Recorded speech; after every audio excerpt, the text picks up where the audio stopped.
আমায় কেন এখানে পাঠালে মা? আমার সঙ্গে ঠিক করে কথা বলছে না কেউ। আমার জীবনটা নরক হয়ে গেছে মা। প্লিজ তুমি আমায় শ্বশুরবাড়ি থেকে নিয়ে যাও। হ্যাঁ, মৃত্যুর ঠিক কয়েকদিন আগে এটাই ছিল তিশার তার মাকে পাঠানো শেষ মেসেজ। আবারও পণের অত্যাচারের বলি হলো একটা তরতাজা প্রাণ। একটা মেয়ের জীবন শেষ হয়ে গেল শুধুমাত্র কিছু টাকার লোভে। যে মেয়েটা একদিন নতুন সংসার গড়ার স্বপ্ন নিয়ে শ্বশুরবাড়িতে পা রেখেছিল, শেষ পর্যন্ত সেই বাড়িটাই ওর জীবনের সবচেয়ে ভয়ঙ্কর জায়গা হয়ে উঠল। নয়ডার বাসিন্দা 33 বছরের তিশা শর্মা।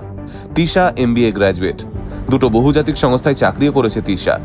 এছাড়াও তিশার ঝুলিতে রয়েছে সুন্দরী প্রতিযোগিতায় মিস পুনের খেতাব। একই সঙ্গে একটা তেলুগু ছবিতে অভিনয় করেছিল মেয়েটা।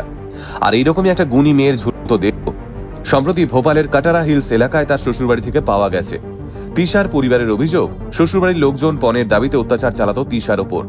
আর তাই মারা যাওয়ার কিছুদিন আগে নিজের প্রিয় বন্ধুকেও তিশা বিয়ে করা নিয়ে সতর্কবার্তা দিয়েছিল যে বিয়ের মতো বিষয় নিয়ে কোনোদিন তাড়াহুড়ো করে সিদ্ধান্ত নিস না।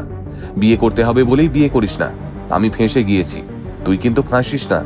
2024 সালে তিশার সঙ্গে একটি ডেটিং অ্যাপের মাধ্যমে আলাপ হয় পেশায় আইনজীবী সামার্থের।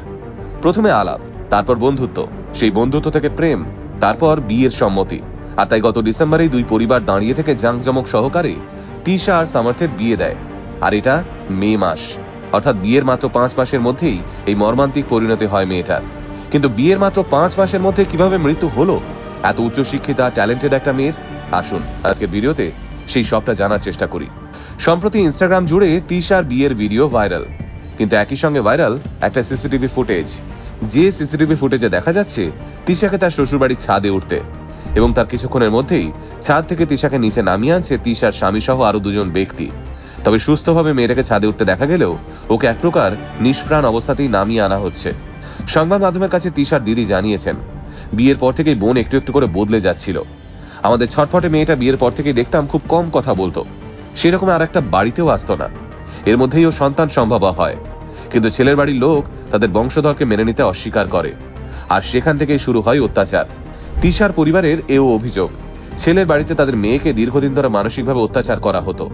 ওর সঙ্গে ঠিকমতো কথা বলতো না কেউ, পণের জন্য চাপ দেওয়া হতো।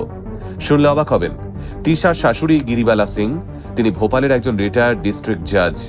এত শিক্ষিত একটা পরিবারে বিয়ে হয়েও তিশাকে নাকি দীর্ঘদিন ধরে তিশার সেভিংসের সমস্ত টাকা তাদের জয়েন্ট অ্যাকাউন্টে ট্রান্সফার করতে চাপ দেওয়া হচ্ছিল।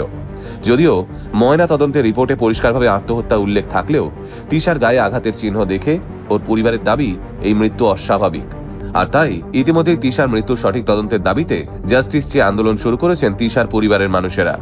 তিশার বাবা সংবাদ মাধ্যমকে বলেন, ময়না তদন্তের রিপোর্টের সঙ্গে সিসিটিভি ফুটেজ বা অন্য কোনো প্রমাণের কোনো মিল পাওয়া যায়নি।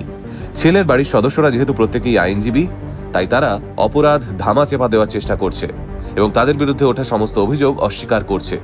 যদিও তিশার শাশুড়ি গিরিবালা সিং সংবাদ মাধ্যমের কাছে জানিয়েছেন, তিশার মা বাবা নাকি জোর করে তাদের মেয়েকে এই বিনোদন জগতে পাঠিয়েছিল, তাই তাদের মেয়ে মানসিকভাবে অসুস্থ ছিল এবং তিশাকে কোনোভাবেই পণের জন্য অত্যাচার করা হয়নি। কিন্তু কেন এতটা উচ্চশিক্ষিতা সুন্দরী গুণী মেয়ে হঠাৎ নিজেকে শেষ করে দেওয়ার মতো একটা বড় সিদ্ধান্ত নিল? কেন তিশা বারবার বাড়ি ফিরে আসার আকুতি জানিয়েছিল? আর কেনই বা নিজের প্রিয় বান্ধবীকে বিয়ে নিয়ে সতর্ক করেছিল?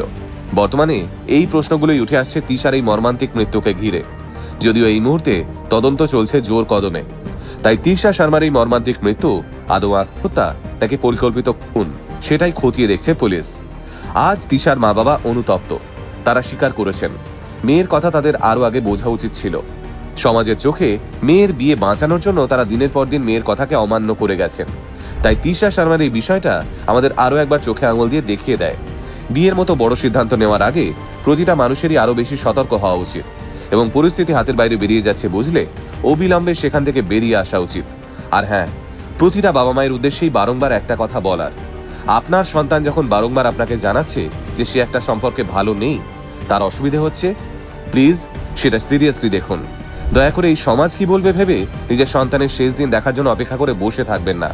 সমাজের এই ঘটনাগুলো থেকে অন্তত একটু শিক্ষা নিন। কোনটা আগে আপনার কাছে, আপনার সন্তান নাকি এই সমাজ? এবার অন্তত প্রশ্নটা করুন নিজেকে।